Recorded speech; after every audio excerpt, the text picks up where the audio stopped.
Ces images parmi les plus impressionnantes de ces derniers jours, c'est ce bombardement en Russie sur un dépôt pétrolier. Alors on est dans la région d'Engels. Est-ce que quelqu'un a calculé la distance Engels Kiev? C'est la base.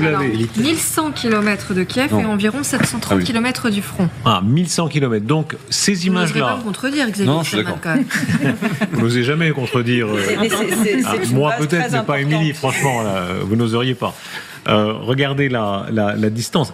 L'exploit ukrainien de Wood frappé très en profondeur et sur des capacités énergétiques très importantes pour les Russes. Là. Et surtout sur une base qui a été juste à côté, il y a une base aérienne très importante de laquelle décollent les Tupolev 95, des bombardiers stratégiques qui bombardent régulièrement l'Ukraine.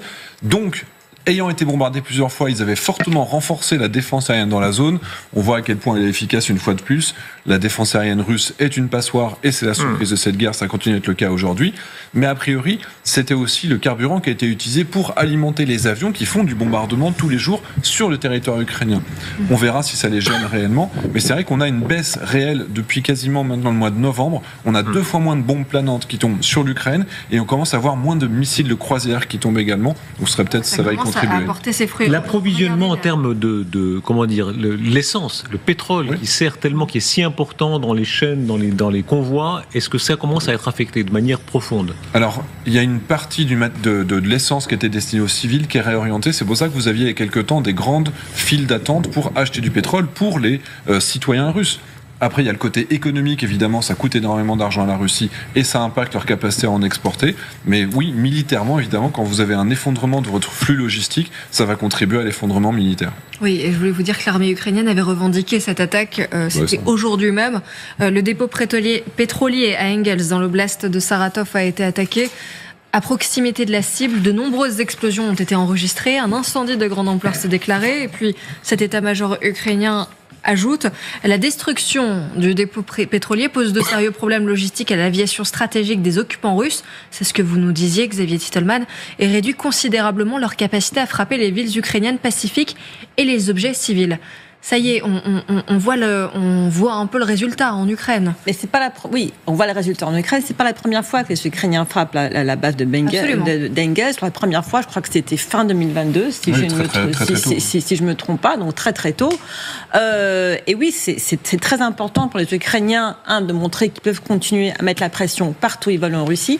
C'est très important pour nous. Et pour tous les spectateurs qui nous regardent tous les soirs et qui se disent « Oh mon Dieu, Poutine va un jour péter un câble et appuyer sur un bouton », théoriquement, s'il voulait, il pourrait dire que dans le concept dans son concept stratégique de défense nucléaire, il pourrait dire que c'est une base stratégique qui est attaquée et il pourrait utiliser ça comme excuse pour répondre. Il aurait pu le faire il y a 3 ans, il y a 2 ans et demi. Il ne le fait pas. On l'a bien vu, il ne l'a pas fait, c'est vrai. Oui, et cette frappe est très habile, effectivement, pour vous rejoindre, parce que justement, ce ne sont pas les avions, les bombardiers stratégiques qui sont ciblés, parce que là, ça pourrait être effectivement interprété. Il a frappé la base d'Engels. Oui, tout à fait, mais c'était avant la montée. Ils ont frappé la base d'Engels. C'était avant effectivement les signalements russes qui avaient été faits justement après et en conséquence. Et du coup, là, ils ont pris soin justement de ne pas cibler les avions, mais de cibler le carburant. Ce qui est beaucoup plus habile, parce que c'est très difficile de dire ensuite pour Poutine, de dire. Si même vous tapez les dépôts, ça met en danger la dissuasion nucléaire russe. Ça, c'est pas crédible et personne n'acceptera. Prêtez bien attention à ce qu'on va entendre maintenant. C'est un moment très intéressant parce que c'est la première fois peut-être que de cette façon-là, c'est une famille, visiblement, c'est un enregistrement dans une famille à Engels. Et la famille russe qui découvre que la guerre, c'est une guerre pour de vrai et que l'Ukraine est agressée, mais qu'il y a des contre-coups sur le territoire de l'agresseur. Et il faut bien prêter, alors il y a quelques gros mots, là, vous nous pardonnerez, mais la famille voit la guerre se rapprocher d'elle à 1100 km. C'est un peu hypocrite, c'est vous qui avez insisté pour qu'on laisse les gros mots. Non, c'est pas vrai. Non, c'est pas vrai. Oui, vous avez le charrier. Je traduirai, comme vous me demandez toujours de faire avec les gros mots. Exactement. Voilà, mais là, on les a déjà traduits. Et d'ailleurs, je crois que c'est le père ou la mère de famille qui s'excuse à la fin. Écoutez. Papa, j'ai peur. Tout va bien. Ça bourdonne, ils ne l'ont pas touché.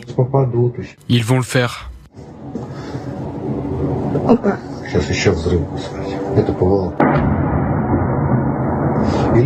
Merde, il y a une explosion, c'est la défense aérienne. Engels brûle. Putain de ville inoffensive. Merde. Oh bon Dieu, ils viennent de l'abattre. Désolé pour les jurons, maman. Voilà, oui, c'est encore correct. Bon Dieu, on a atténué, mais toute la séquence est intéressante. Là, c'est une famille russe qui découvre que, oui, avoir agressé l'Ukraine a son prix. Oui, Alla Poédi, en quoi est-ce que c'est si important de montrer que finalement cette guerre, elle est entrée dans les foyers russes ? C'est ce qui est le plus intéressant dans cette séquence, c'est quand il dit, la voix masculine qui dit « Oh, Engels, c'est une ville pacifique, une ville calme, inoffensive, mais bien sûr, avec l'aérodrome militaire d'où partent les bombardiers stratégiques pour détruire les Ukrainiens. » Donc, c'est très important parce que ce jeu se joue à deux et c'est les Russes qui commencent à comprendre. Mais vous savez, le problème ici, c'est pas seulement, c'est le centre, c'est Moscou. Il faut que Moscou et Saint-Pétersbourg ressentent ça. Parce que Moscou, les centres financiers, économiques, décisionnaires de la Russie sont très éloignés de toute la Russie. Et ce que se passe à Engels, ça ne les intéresse pas. Et ils sont encore loin de la guerre. Alors, le problème, c'est vraiment que la population entière russe commence à comprendre que oui, la guerre, c'est terrible. Il y a les explosions, il y a les gens qui meurent. Mais vous savez, j'ai déjà perdu l'espoir en attendant soit une compassion pour les Ukrainiens, soit un soulèvement protestant de Poutine. Ils sont dans une telle situation d'abrutissement qu'aujourd'hui, je ne pense pas que ça va être possible. Il ne faut pas s'attendre à ça. La chute économique de la Russie, pardon de vous couper là. Il faut bien écouter, je ne sais pas si vous entendez le bruit des bombardements, mais aussi le vrombissement du drone, Xavier Titelman. Et le vrombissement du drone qui a un effet dans la guerre très important. Hein. Alors, il y a l'effet psychologique du bruit, mais surtout... Quand on écoute, on sait que c'est un drone à hélice. C'est-à-dire les drones qui vont relativement lentement, qui vont entre 200 et 400 km/h, qui sont relativement faciles à intercepter, ne serait-ce qu'avec des mitrailleuses lourdes comme les Ukrainiens ou même en faisant décoller des avions de chasse. Ça veut dire que c'est un drone qui a mis 2 heures au moins à arriver sur la zone. C'est-à-dire qu'ils l'ont pas détecté avant. Ça, c'est quand même quelque chose d'étonnant. Les Ukrainiens, ils ont des missiles de croisière qui vont à 700 km/h, qu'ils ont développés eux-mêmes localement. C'est-à-dire que même en continuant à faire du low cost, ils continuent à avoir des strikes qui vont à l'objectif, et ça, c'est quand même toujours une surprise. Et c'est en cours. Les nouvelles continuent de nous arriver. Cet incendie est en cours. Il est même en train de s'aggraver. L'état d'urgence qui est déclaré, en tout cas à l'échelle, disons, de la ville. C'est très important, parce que les Ukrainiens ici arrivent, de nouveau, on est dans l'agenda Trump, comme vous le rappeliez tout à l'heure, on est à quelques jours J-X avant le 20 janvier. Mais pour revenir à votre vidéo tout à l'heure, lorsqu'on écoutait la famille discuter entre eux, à aucun moment on a l'impression qu'ils savent exactement où en est la guerre, ce qu'est la guerre. Ils parlent même du disque, c'est une ville calme. Que savent-ils vraiment, en fait, en réalité ? Et quand on dit les Ukrainiens apportent la guerre en Russie, c'est indéniable, mais est-ce qu'ils apportent la connaissance et la compréhension de la guerre ? Moi, je sais pas. Moi, je ne suis pas en Russie. Moi, ce que je constate, c'est chez une grande partie de Russes, c'est que tant qu'ils peuvent, ils font les autruches et mettent la tête dans le sable. Ils savent qu'il se passe quelque chose, mais vraiment le mot d'ordre, c'est prenez soin de vous, prenez soin de votre famille, faites du yoga, allez respirer, allez promener le chien. Surtout, ne parlez pas politique, ne pensez pas à cette guerre. Et c'est vraiment ça le gros problème. Je ne sens pas, d'après ce que mes amis russes avec qui je parle, d'après ce que j'arrive à lire sur les médias, il n'y a pas une espèce d'énorme soutien pour cette guerre. Ils ne sont pas tous complètement fous à vouloir aller tuer tous les Ukrainiens et récupérer ces terres. Beaucoup sentent qu'il y a un gros problème, mais c'est tellement douloureux pour beaucoup d'eux aussi de penser à ça qu'ils se disent non, on ne veut pas y réfléchir. Après, il y a ceux qui disent de toute façon c'est la faute des Occidentaux, etc. Mais je veux dire, une grande majorité continue à essayer de faire semblant que cette guerre n'existe pas et ferme les yeux. Ce qu'ils ne peuvent pas négliger, c'est la réalité de l'économie russe. Regardez cette courbe. Il faudrait avoir le cours du rouble pour comprendre la guerre d'Ukraine en permanence. Le rouble se porte très mal. C'est le reflet de l'économie russe et cette courbe est fascinante parce qu'elle est sur 5 ans. Hein. Moins 37% sur 5 ans. Parce qu'une monnaie qui perd 37% sur 5 ans, c'est considérable. Et on peut lire très exactement la chute, évidemment, tout à fait, le gouffre après l'intervention de février 2022. Après, ça s'est repris. Et là, c'est une baisse continue, très très dommageable pour l'économie russe. L'économie russe, là, souffre et on en a des signes très exacts. Et là, c'est le cours officiel du rouble. Le véritable cours du rouble aujourd'hui, il est beaucoup plus bas que ça. Et le cours officiel est maintenu grâce aux politiques de la directrice de la Banque centrale, Elvira Nabolina, que beaucoup voient potentiellement sauter cette année parce que... la pression augmente, oui. Oui, sauter ou tomber malheureusement d'une fenêtre. Je pense, moi je la vois pas trop comme candidate pour tomber d'une fenêtre, plutôt pour un licenciement ou une démission, parce que elle résiste aux pressions de faire remonter les taux d'intérêt, mais elle va pas pouvoir résister longtemps sans que l'effondrement de l'économie soit total. Et apparemment, le rouble baisse aussi par rapport au yuan chinois.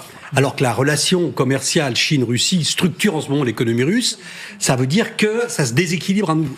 Est-ce que ça peut faire partie du grand jeu géopolitique dont on parlait tout à l'heure? Rappelez-vous comment Reagan a réussi à semer l'Union soviétique économiquement. Est-ce que de la même façon, l'Amérique de 2025, qui pète le feu en matière économique, vraiment l'économie américaine se porte très bien, elle a des chances de semer encore plus l'économie russe qui est déjà ici bas? C'est déjà fait, je veux dire. C'est déjà fait. L'économie russe par rapport à l'économie américaine, c'est rien. Bien sûr. Rien du tout. Mais avec des conséquences politiques pour Vladimir Poutine. Oui, forcément. Alors en revanche, ce qui est intéressant, c'est de voir, on s'est beaucoup moqué des sanctions économiques au début, en disant ça sert strictement à rien. Et on commence à voir que sur le long terme, sur le moyen terme et le long terme, ça commence vraiment à porter ses fruits. Et c'est vrai que ça va poser vraiment des problèmes au président Poutine, parce que comme on a dit, comment sensibiliser la population, comment on peut... Bon, ça, c'est déjà quelque chose. S'il commence à faire la queue pour avoir à la pompe à essence, s'il commence à avoir des problèmes, donc économiquement, s'il commence à avoir vraiment des difficultés pour la population russe de base, là, oui, ça va être un problème. Bon, maintenant, il ne faut pas oublier qu'on est dans une dictature, donc, même si le peuple meurt de faim, c'est pas grave. Il faut souligner ça, ce que vous dites, très important, les sanctions toujours finissent quand même par avoir des effets. On voit avec l'Iran, par exemple, ça a duré très longtemps, mais la dictature iranienne a beaucoup de peine à faire voler simplement ses avions, parce que c'est difficile d'avoir des pièces de rechange, etc., à la flotte. Tout dépendra de la Chine. Il y a deux choses.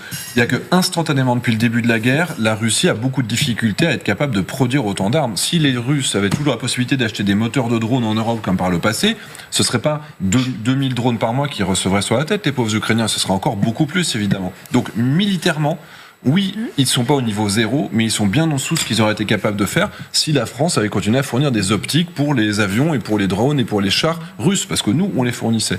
Mais économiquement, oui, il faut plusieurs années.